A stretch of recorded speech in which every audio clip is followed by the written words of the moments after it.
그러면 이제 윤석열 변호인 측이 지금 보여주고 있는 태도라든지 그런 거 전략 어떻게 보십니까? 참 변호사를 못 구하는구나. 그러니까. 그런 생각이 들고요. 윤갑근, 석동현은 네. 지금 변호인도 아닌 것 같아요. 네. 앞에서 그냥 뭐 언론 플레이를 설레발을 계속 하는데 떨더니 그 사람은 이제 자유통일당에 갔던 사람이에요. 자유통일당이 누구의 당입니까? 전광훈 당 아니에요. 그 지난 총선 때 이 국민의힘에서 공천받지 못해가지고 전광훈 당으로 갔단 말이죠. 네. 전광훈이 지금 윤석열과 손잡은 연대 세력이지만은 총선만 해도 윤석열이나 국민의힘이 전혀 인정하지 않았던 그런 뭐 보수의 기생하는 기생충 정도로 인식이 됐는데, 아니 국민의힘에서 공천 못 받아가지고 거기로 갔다면은 그 사람이 주류일 수 있겠습니까? 아니죠. 아니죠. 네. 그냥 뭐 그 윤석열도 크게 신경 쓰지 않는 그냥 곁가지 인물이었는데 갑자기 탄핵 국면과 함께 윤석열과 가까운 척하고 있단 말이죠. 그러니까 얼마나 주변에 사람이 없었으면은 얼마나 사람이 없었으면 또 전광훈하고 손잡았겠습니까? 전광훈이 왜 윤석열하고 그렇게 거의 가깝지 않았느냐? 본인은 막 마이크만 잡으면은 뭐 좀 대통령실에서 나를 주시하고 주목하고 뭐 그러는 것처럼 얘기하는데 제가 알고 있기로는 아니에요. 왜 그러냐면은 이 사람은 기본적으로 그 이 권력의 역학 관계를 몰라요. 전광훈은 이 정권의 최고의 핵심은 김건희 아니겠습니까? 그렇죠. 근데 김건희인 줄 모르고 2022년 1월 대선이 있던 해, 대선 2달도 안 남긴 시점에서 마이크 잡더니 그 무서운 논란이 있다면서 그 김건희를 향해서 설교 중에 개 같은 X라고 했어요. 그 뭔지 아시겠죠? 예. 개 같은 X라고. 아니 윤석열 머리 위에 있는 김건희인데 실세를 갖다 그냥 실세를 저격을 했네요. 개 같은 X라고 했으면 네. 뭐 더 말할 나위가 있겠습니까? 그 뒤부터 권력의 핵심에서 멀어졌어요. 어떻게든 잘 보이려고 다시 연주를 좀 받게 하려고 애를 쓰게 됐지만은 개 같은 X라는 그 발언 때문에 화동을 할 수가 없는 상황이 됐어요. 그러다가 이제 사실은 그 12월 3일 계엄이 있던 날 아침에는 자기 하는 라이브에서 어떻게든 이게 우파의 도움으로 대통령 된 사람들은 다 감옥 가느냐? 윤석열 감옥 간다고. 그 탄핵 아니 그 계엄을 하던 네. 날 계엄 시점으로부터 계엄 발표 시점으로부터 12시간 전에 정광훈이가 라이브에서 감옥 간다. 감옥 간다. 내가 이 모세처럼 예지 능력이네. 예지 능력 꿈이 있는 사람인데 예.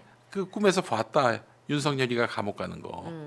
또 12시간 뒤에 계엄 선포하더니 결국 지금 감옥 갔잖아요. 네. 근데 지금은 또 윤석열 만세를 부르고 있습니다. 이게 참 얼마나 웃기는 모양입니까? 근데 이제 지금은 또 자기 정치를 하려고 하는 건지 목적이 무엇인지 아니면 새로운 먹잇감을 찾아 나서는 건지 뭐 서두에도 제가 말씀드렸지만 윤 대통령을 체포하려는 게 목적이 아니었고 나를 체포하려는 게 목적이었다. 예, 지금 정광훈이 우파 진영 안에서 지금 코너에 몰리고 있어요. 그렇습니까? 왜 그러냐면은 그 주변에 신도들만 있는 것 같은데 예. 그렇지 않아요. 그래도 그 광장에서 사람 불러 모으고 집회를 할 수 있는 그런 능력, 그 능력을 가진 사람이 몇 없습니다. 특히 2019년 10월에 그 네. 뭐 개천절 한글날 이때 도심에서 어마어마한 집회를 열었거든요. 우파들이.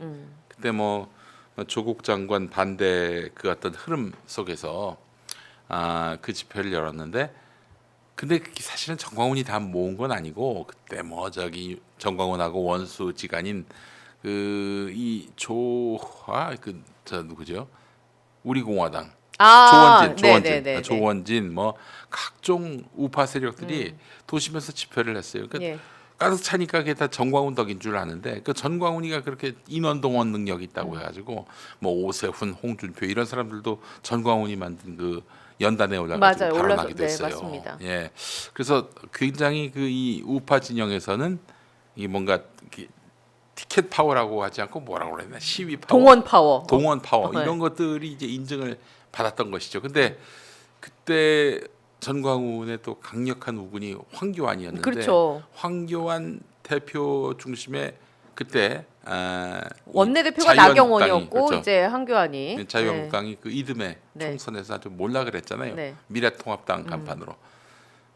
그러면서 사실 이런 극우 세력과의 제휴는 그 어떤 확장력이 떨어진다 해가지고 그래서 정광훈은 그때 더 멀어진 거예요. 근데 어쨌거나 황교안으로 인해서 전광훈 목사가 지금의 국민의힘 쪽에 네. 뭔가 세력을 펼칠 수 있었잖아요. 그때 당시로 네. 돌아가 보면. 근데 네.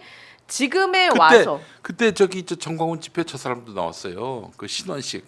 붕짜자 붕짜를 붕짜. 그때 했다니까. 예. 예. 그렇게 해서 이제 보수 내에서 뭔가 목소리를 높여가고 있는데 네. 그렇다면 이제 향후 국민의힘 쪽에서 전광훈 목사와 어떤 관계 맺기를 할 것이냐. 그러니까 그렇게 들어왔는데 본인들이 더 결탁을 해서 아예 정말 콘크리트 지지율 뭐 한 20-30%만 딱 보고 그렇게 갈 것이냐. 아니면 이건 문제니까 우리 그 당에서는 목소리를 좀 더 넓혀야 된다라는 목소리가 국민의힘에서 나올 것이냐.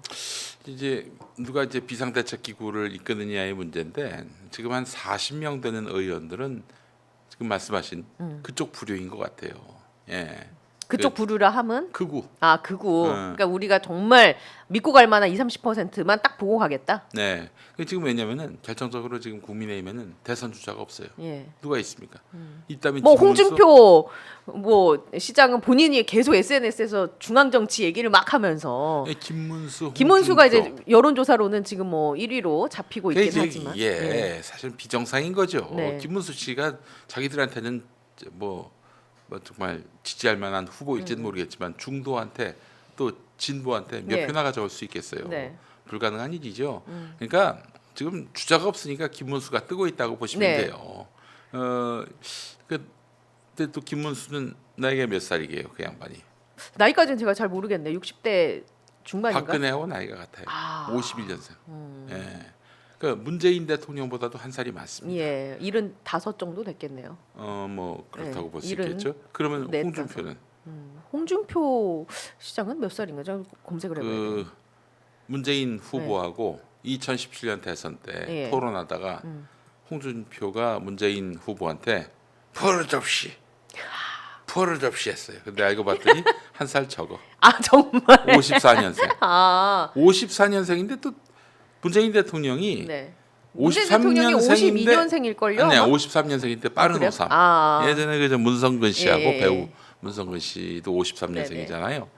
두 분이 이제 대화를 나누는데 이제 문성근 배우가 저하고 같은 53년생이시네요 했더니 저는 빠른 5입니다. 빠른 53입니다. 이렇게 얘기하셨다는 거예요. 예. 그건 확실하게 해야지. 네. 예. 어쨌든 그 굉장히 노쇠한 분들이죠. 이제 60년대생이 대통령을 했는데 윤석열 예. 다시 50년대로 간다는 것은 또 그렇다고 이분이 뭐 미래지향적인 버니 샌더스 같은 그렇죠. 뭐 그런 칼라냐 그것도 아니고 네. 수구 우익에 좀 더 가까운 이런 사람들이 대통령이 된다는 것은 후보로 나온다는 것은 뭐 대선에서 뭐 이길 생각이 없다라고 봐야 되겠죠. 예. 그럼 이제 뭐 요약을 좀 하자면 국민의힘과 전광훈 목사와의 관계는 앞으로 비대위가 어떻게 구성이 되느냐에 따라서 좀 달라질 수 있고. 아니 이것도 지금 아까 얘기하다 말았는데 정광훈 씨가 체포되던 날에 한남동에 안 왔어요. 맞아, 안 왔어요. 이것 때문에 난리가 네. 났어. 아니 본인들이 지금 그렇게 우리 저기 순교를 얘기하고 시민들이 말이죠. 네. 그 극우 세력의 그 저기 일원인 그 시민들은 다 나와서 다 순교될 각오 뭐 들어누우신 체포될 각오로 분들도 나왔는데 있잖아요. 아니 네. 정작 전광훈은 등 나오지 떠밀고. 않았어요. 그랬더니 전광훈이 자기 그 유튜브에서 하는 얘기가 내가 만약 나갔으면은 윤석열이 목표가 아니라 나를 목표로 해서 그러니까요. 잡았을 것이다. 참 이런 어처구니없는 아니 왜 전광훈을 잡습니까? 잡을 이유가 뭐가 있어요? 나르시시즘의 전형인 거죠. 아니 그게 아니지. 자기가 대단한 사람이다. 그러니까 대단한 사람이니까 나는 스페셜한 사람이기 때문에 나를 그 함부로 네. 뭐 아무데나 그 뭐 나오는 사람으로 여기면 안 된다. 사실 무서워서 도망갔다고 저는 보는 건데 그 사람은 항상 그래요. 예. 결정적으로 누군가를 앞세웁니다. 그 사람들이 뭐 그래서 뭐 진짜 별의별 짓을 다 하죠. 예전에 그 자기 교회 알박기 그 강제 명도 집행 강제로 이제 철거하는 예. 그런 집행이 법원으로부터 떨어졌는데 그 교회 지키라고 하더니 즉 교인들로 하여금 화염병 화염병 던지게 하고 하고 막- 사제 화염 네, 방사기 네, 방사기 막 하고 이런 걸로 해서 저항하게 했고 그 사람들 다 처벌받았어요. 근데 본인 쏙 빠져 나왔다고. 본인은 네. 아니 본인이 시켰으니까 그랬을 거 아닙니까? 또 그때는 또 정광훈이 감옥에 있을 때였는데 근데 누가 시켜서 그런 일을 했겠어요? 그 사람들이 알아서 했겠습니까? 그래서 저희가 그때 예. 고발을 했었는데 그 양반은 피해 가더라고요. 항상 예. 이런 식입니다. 매사에. 제가 봤을 때는 그날 현장에서 무슨 일이 벌어지고 그러면 자기가 다 덤터기를 쓸까봐 그렇게 빠진 것 같은데 이게 드디어 이제 보수 우파 시민들도 알기 시작했습니다. 극우라고 우리 말할까요? 네, 그렇죠. 보수라는 말을 네. 아무 때나 붙여서는 안 될 것 같고 이분들은 이제 극우 아니 보수가 필요한 분들. 네. 보수가 필요한 분들. 그래서 그 차원의 보수라고 네. 저는 얘기하고 있습니다. 예. 극우 보수가 필요한 분들 이런 분들이 화가 난 거예요. 뭐냐 정작 현장에서 네. 앞장서야 될 사람이 뒤에 빠지고. 뒤에 빠지고 네. 예 그러더니 너무 그 면이 안 서니까 내가 만약에 현장에 있었으면 내가 나를 체포됐을 것이다. 체포했을 거라고. 아니 그렇게 해서 체포되면 영웅 아닙니까? 그 체포되기가 너무 싫은 거야. 왜냐 네. 감옥 한번 갔다 왔거든. 또 가기가 싫은 거지. 감옥 보낸 사람이 우리 평화나무 이사장이 김용민입니다. 예, 저희 이제 다음 주에 저기 전광훈 내란 관련해서 네. 또 뭐 하나 후속하라고 예. 기자회견을 할 예정입니다. 아, 네. 그렇군요. 또 한번 보내줘야 돼요. 예. 근데 어차피 윤석열은 전광훈과 함께 몰락을 할 겁니다. 그리고 대선을 앞두고 중도층의 마음을 잃고 어떻게 그래도 승리는 못하더라도 그래도 체면치레는 될 거 아니에요? 예. 몰락 수준으로 그야말로 참패를 한다면은 당의 기반이 사라지는 거거든요. 오늘 한국갤럽 조사를 보니까 네, 여전히 물론 이제 정당 지지율 면에서는 국민의힘이 오차 범위 안에서 예. 앞서지만은 그러나 그 중도 진보 쪽에서의 윤석열에 대한 그 파면 절대적 지지를 지금 보이고 있습니다. 그래서 일각에서는 이제 그런 주장도 합니다. 지난번 총선 때도 왜 한 2월 초쯤까지는 이 국민의힘의 우세 포인트가 더 많이 잡혔었는데, 그렇죠.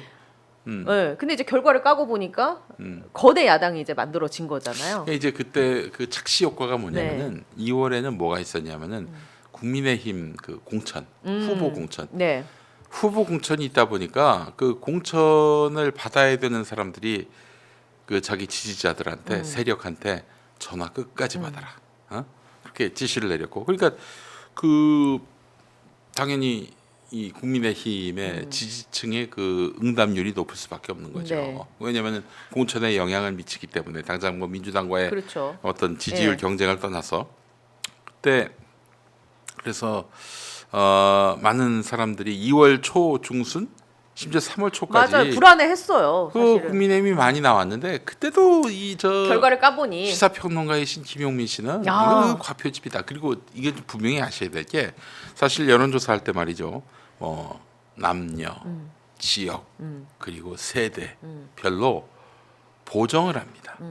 예를 들면은 20대 여성 모자란다 예, 하면은 그렇죠. 이제 네. 우리나라 국민이 100명이라면은 뭐 20대는 예를 들어서 20명 이래야 되는데 뭐 5대 5라고 치면은 10명. 네. 근데 20대 여성 답이 뭐 한 2명밖에 안 된다. 네. 그러면 곱하기 5 하는 네. 거예요. 이런 식으로. 그래서 세대별로 어느 정도 이제 좀 국민들 그거에 맞게 맞추죠. 이제 보정을 네. 한다고 하죠. 보정을. 근데 정치 성향은 보정을 안 합니다. 내가 그런지 그래서 과표집이 나오는군요. 내가 보수다, 내가 네. 중도다, 내가 진보다 이거는 안 건드려요. 왜 안 건드리느냐? 아니 투표장에 나올 때 그걸 아니 보정하고 나오는 게 보수, 아니에요. 중도, 네. 진보가 3.3 대 3.3 대 3.3으로 나오진 않잖아요. 그렇죠. 기분 좋으면은 보수가 더 많이 나올 수도 있고 또 뭐 진보가 더 나올 수도 있고 그래서 그건 손을 안 대니까. 그것은 안 돼요. 그러니까 열심히 응답하는 쪽이 과표집 될 수밖에 없습니다. 이 구조를 바꿀 수는 없는 거예요. 지금이 바로 그 상황 아닙니까? 그래서 지금 위기 의식을 느낀 국민의힘 지지자들이 대거 결집을 하면서 만들어낸 여론조사 결과일 수도 있고 이것은 전혀 선거의 결과와는 무관하다는 게 과거에 밝혀졌다. 우리 스케줄상으로 보면은 지금 흐름 2월 말쯤에 아마 2월 제가 중순이라고 얘기했는데 2월 말쯤에 아마 파면 결정이 나올 것 같습니다. 네. 그러면은 예측으로는 4월 말에 대선이 있게 되겠죠. 그 재보궐 선거가 4월 2일이던가요? 있으니까 그거랑 묶어서 같이 하자라는 주장도 있어요. 그러면 4월 2일 거를 대선에 맞출 수도 있죠. 그렇게 아니 그 보궐선거를 위해서 그 대선을 그 시기에 맞출 수도 있겠네 보니까 왜냐면 60일 이내니까. 네. 60일 이내니까. 그런데 우리나라 선거행정상 그렇게 그 60일 그 이내 뭐 50일, 40일 만에 대선이 이루어지기는 어려울 거예요. 각 네가 정당별로. 뭘 알아라는 그 이동영 작가의 주장이 전국 단위 선거가 4월 2일에 예정이 돼 있으니 그 재보궐 선거랑 묶는 것도 하나의 방법일 수 있다라는 주장을 이제 이동영 작가는 하더라고요. 이동영이가 뭘 알아? 아니 그럴 수 있는데 그럴 예, 수 있어요. 예. 가능성은 있는 부분인데 근데 이제 이게 뭐냐면 각 정당에서 너무 갑작스러운 대선 타이트하다. 아닙니까? 물론 지금도 지금 모든 게 다 네. 대선 시스템으로 돌아가고 있다고 보지만은 그렇다고 저 파면도 안 됐는데 벌써 뭐 대선 얘기하는 것 자체가 그쵸. 예. 어느 정당이든 그건 쉽게 말을 못하는 구조란 말이죠. 그래서 뭐 선거 사무를 뭐 미리 뭐 경선을 네. 미리 뭐 이렇게 할 수도 시스템을 없고. 구축한다든지 뭐 네. 발주한다든지 그럴 수는 없는 마당이란 그렇죠. 말이죠. 예. 그래서 한 60일은 있어야 될 것 한 같아요. 4월 말, 뭐 늦어져도 5월 초 음. 그때는 이제 대선이 시작될 수 있다. 그러니까 이루어질 수 있다. 네, 4월 말. 그 흥미로운 것이 3월 10일 2017년 예. 그때 박근혜가 파면됐고 그 5월 5월 9일에 9일 날 5월 9일에 이제 예. 대선이 있었고 5월 10일에 네. 뭐 그게 바로 인수위 없이 들어갔죠. 그렇죠. 네. 문재인 대통령이 취임하면서 직무에 들어갔죠. 거의 그 흐름이 되고 있는 것 같습니다. 예. 한번 그건 이제 타임 스케줄을 우리가 계속 따라가면서 음. 얘기하면 될 것 같고 네.